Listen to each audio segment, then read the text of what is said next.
I think the answer from most people would probably be yes. Right? Am I insane for trying to suggest that?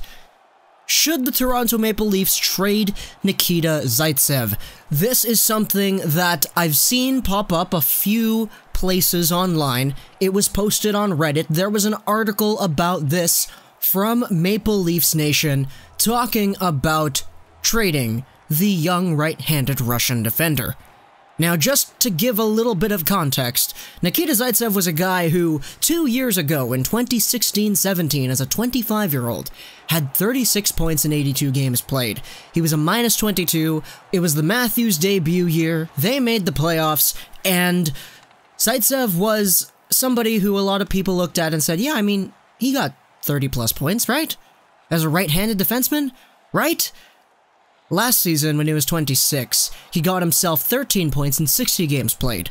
This year, as a 27-year-old, he's at 6 points in 53 games. And obviously the big fish here is the contract, because he's signed to $4.5 million a year until 2023-2024.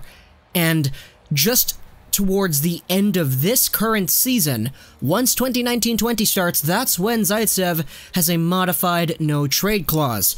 So it begs the question, is it worth it for the Maple Leafs to trade Zaitsev now and use that $4.5 million down the line to maybe keep a Jake Gardiner, or use it in other contract disputes with other players?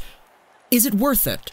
And I think people would look at Zaitsev's play and say, is it really obtainable? Because I know a lot of people like to get down on Zaitsev. He's not been nearly as good as people thought he was going to be when he first came here a long time ago.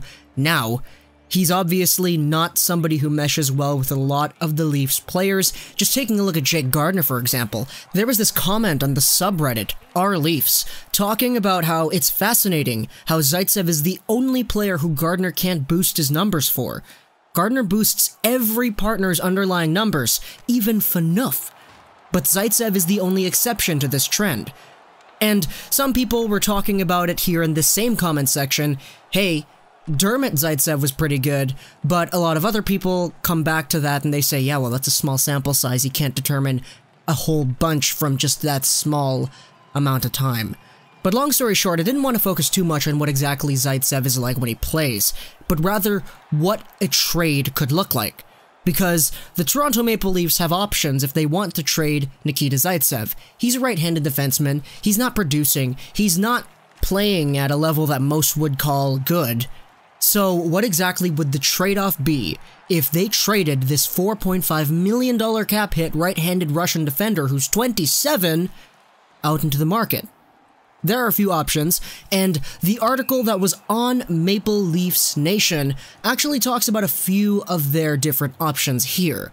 I'm not going to go too into it, you guys can read it if you want, I'll link it down in the description, but there are many different options, and with each of them you have leveling degrees of likelihood and unlikelihood. For example, just having Zaitsev as a piece moved out for draft picks and prospects, it's not necessarily the most realistic thing you could say, because I don't know if there would be any teams that would be willing to take on Zaitsev at a 4.5 just for futures. Like, seriously, Toronto is a cup contending team this year, and if a cup contending team is saying, yeah, we could probably be better without this guy, there's no way you can't trade Zaitsev to Washington or Pittsburgh or any of the other cup contending teams and get futures for that. That's just redundant. That doesn't work like that. So the only options for trading Zaitsev over for the purpose of making the teams better is those teams on the bubble. Like, let's say the Western teams that are all fighting for that last wildcard spot. And even then, would those teams be willing to give up futures for Zaitsev? I think the answer is swaying into that no territory right here. Now, obviously, there are other things we could talk about when it comes to trading Zaitsev. There's the possibility of retaining salary and all that stuff. At the same time, the Leafs are a cap crunch team. They're not going to necessarily want to be clinging on to all the salary that they don't necessarily use. Case in point, Phil Kessel is still a thing, and yeah, you know the story. I'm pretty sure. But overall, Nikita Zaitsev is in a position where he's really putting a label on himself as one of the worst contracts on the Leafs at the moment, just based off of what he does, how much he costs, how long the term is, and his performance out there on the ice. There are many that will argue that Zaitsev has been bad this season, and frankly, I don't necessarily know too many people who would say that that's wrong. At the same time though, Zaitsev, unless packaged with other valuable pieces, is looking towards being a quote-unquote untradeable piece at this point. So overall, should the Leafs trade Nikita Zaitsev is a question that most likely dictates the answer of yes. But whether or not it would happen or it will happen, that's a whole different story. Hope you guys enjoyed. This was your Buzz /9 Gaming, and bye.